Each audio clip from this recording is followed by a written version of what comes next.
कहानी के शुरू में हमें एक वीरान दुनिया दिखाई जाती है। दुनिया के बहुत से लोग किसी वबा की वजह से मर चुके हैं। जिस इन्फेक्शन ने इंसानों को मारा था, जानवरों पर उस इन्फेक्शन का कोई असर नहीं था। अब सड़कों पे ट्रैफिक नहीं रही थी, फैक्ट्रीज बंद हो गई थी। काफी अरसे तक पोल्यूशन न होने की वजह से नेचर ने अर्थ को दोबारा से जिंदा कर दिया था। हर तरफ हरियाली फैलने लगी थी, इसीलिए जानवर इस एनवायरनमेंट में बहुत ही आराम से जिंदगी गुजार रहे थे। और वही कुछ लोग इस अर्थ पर अब जिंदा हैं जो सर्वाइवल जानते हैं। चंद इंसानों में से हम एक इंसान एडी को भी देखते हैं। वो बचपन से ही अपनी मॉम के साथ रहता था, पर वबा की वजह से उसकी मॉम भी मर गई और वो सरवाइव इसलिए कर पाया क्योंकि उसके अंकल बचपन से ही उसे सर्वाइवल वाली बुक्स भेजा करते थे और उन किताबों की वजह से ही आज एडी सरवाइव कर पा रहा है। वो अब अपने घर में नहीं रहता क्योंकि उसका घर एक कबाड़ बन चुका है। सिर्फ उसी का घर नहीं, यहाँ पर हर चीज ऐसी ही खराब हो चुकी है।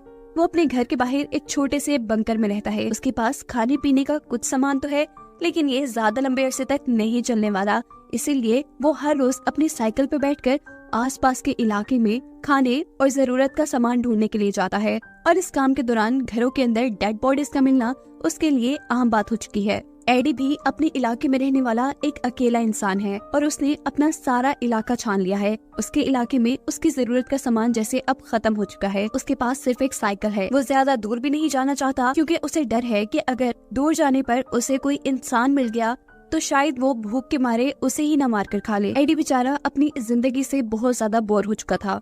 वो टाइम पास करने के लिए मोबाइल भी नहीं चला सकता था क्योंकि दुनिया में बिजली भी नहीं रही थी और ना ही बिजली बनाने वाले रहे थे। उसके पास जितनी किताबें थी उसने सारी पढ़ डाली थी और अब वो अपना टाइम पास करने के लिए गार्डनिंग करता है। काफी मेहनत के बाद वो थोड़ी सी सब्जियां उगा पाया था और इसीलिए वो बहुत ज्यादा खुश था। रात में वो चांद के नीचे लेटा होता है कि अचानक उसे कुछ अजीब आवाजें सुनाई देती हैं। वो डर कर अपने बंकर के अंदर वापस चला जाता है। सुबह होने पर रूटीन के मुताबिक उसने अपनी साइकिल ली और वो जरूरत के सामान की तलाश में निकल गया।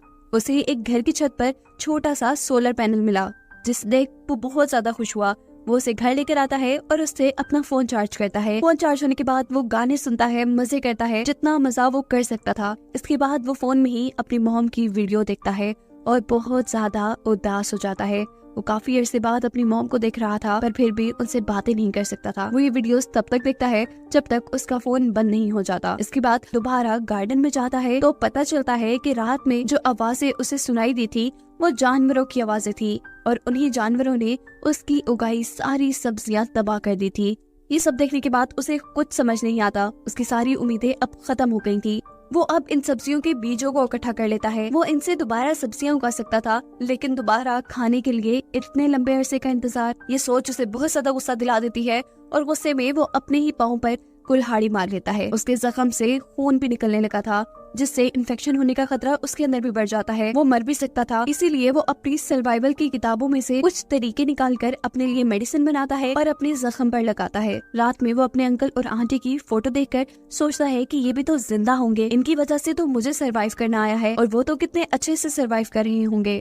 वो अब सोचता है कि क्यों ना मैं भी इन्हीं के पास चला जाऊँ, ऐसी जिंदगी शायद थोड़ी आसान हो जाए। पर एक साइकिल के जरिए ये काम करना मुश्किल था। वो पहले एक पूरा प्लान बनाता है।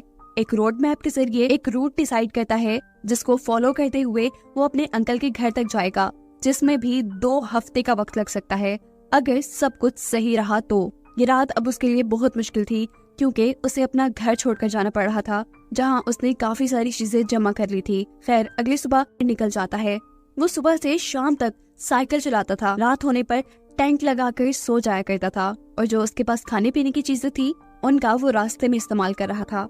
और अच्छी बात ये थी कि अगर एडी को रास्ते में कोई बिल्डिंग मिल जाती थी तो कुछ चीजों का इंतजाम तो वहाँ से भी हो जाता था।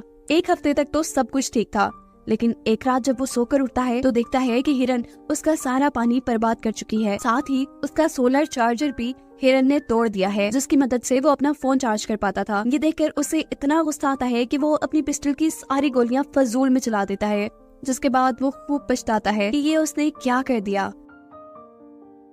वो आगे बढ़ता रहा और रास्ते में उसे एक रिवर मिली, जिसे देखकर वो बहुत ज्यादा खुश होता है क्योंकि पानी का इंतजाम तो दोबारा से हो चुका था। पानी इकट्ठा करने के बाद वो वहाँ से निकला और एक कच्चे रास्ते के ऊपर चढ़ गया। साइकिल वो तेज चला रहा था। अचानक उसकी साइकिल डगमगाकर एक गड्ढे में गिर जाती है। ये गड्ढा कुछ चीजों से ढका हुआ था, जिसका साफ मतलब ये था कि किसी ने ये ट्रैप बनाया था। वो इस गड्ढे से बाहर निकलने की भी कोशिश करता है, पर नाकाम रहता है। उसने बहुत से फायर क्रैकर जलाए कि कोई तो उन्हें देखकर उसकी मदद के लिए आएगा, लेकिन कोई नहीं आया। सुबह होने पर वो नोटिस करता है कि कोई उसे देख रहा है। एडी बगैर कुछ सोचे समझे उसके ऊपर गोली चला देता है। यहाँ जो इंसान थी वो एक लड़की थी और वो एडी की गोली से बच भी गई थी।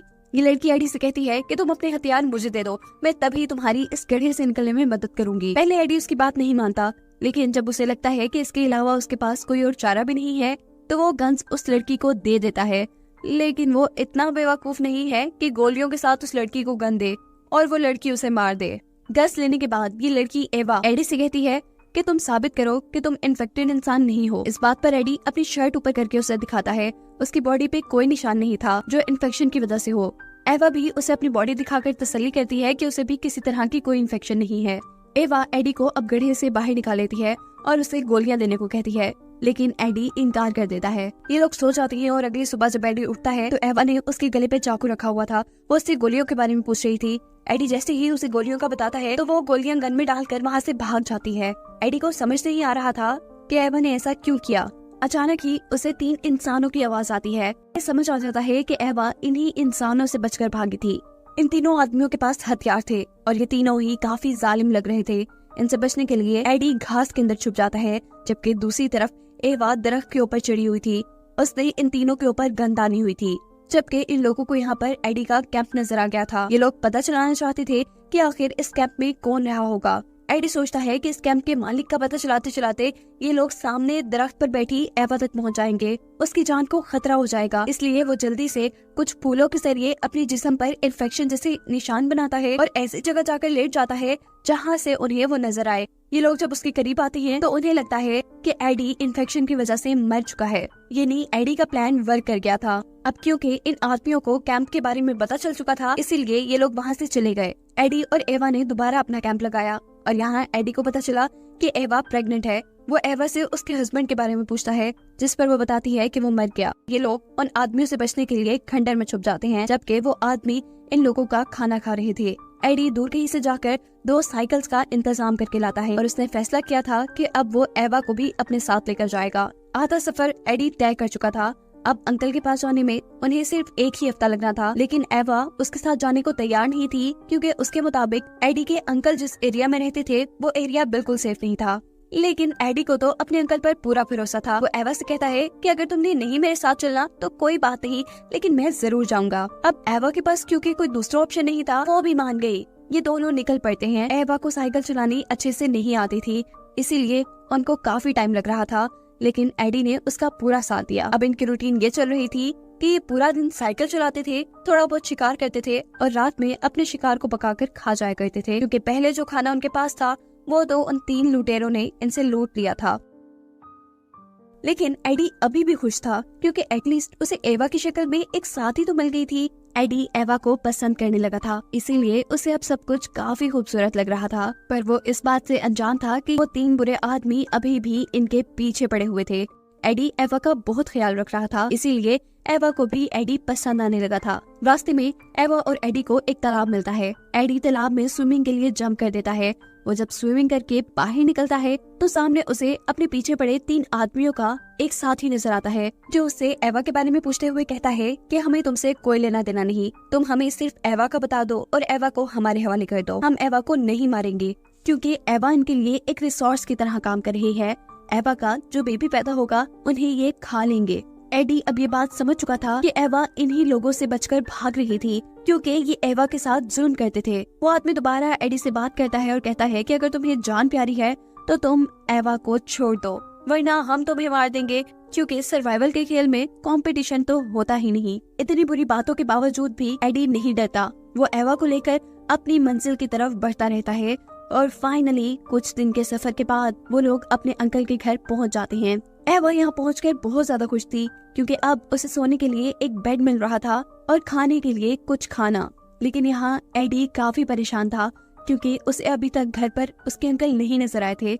वो जब घर से बाहर निकलता है तो उसका डर सच में बदल जाता है। उसके अंकल भी मर चुके थे और घर के बाहर उनकी एक कब्र बनी थी। उसकी आखिरी उम्मीद भी मिट जाती है उसने तो अंकल के ही भरोसे उन तीनों आदमियों से दुश्मनी मोल ली थी। एडी अब इन सारी बातों को लेकर उदास और परेशान हो जाता है। वो एवा के पास जाता है और उन आदमियों की सच्चाई पूछता है। एवा इस वक्त पर कुछ नहीं छुपाती और उसे बताती है कि जब उन तीनों का भाई उसके साथ ज्यादती कर रहा था तो वो उसे मारकर भाग आई। ये तीनों उनका पीछा करते रहे, लेकिन एवा ने एडी को कुछ नहीं बताया और इसीलिए इन दोनों के दरमियान एक लड़ाई हो जाती है। एवा रोती रह गई और एडी अपना कुछ सामान लेकर घर से बाहर चला गया, जहाँ अब उसका सामना उन तीनों आदमियों से हुआ। वो तीनों आदमी एडी के ऊपर गन तानकर उससे कहते हैं कि तुम एवा को हमारे हवाले कर लो, अगर तुम चाहो तो हम एवा को शेयर भी कर सकते हैं, क्योंकि ये इस नई दुनिया का नया रूल है।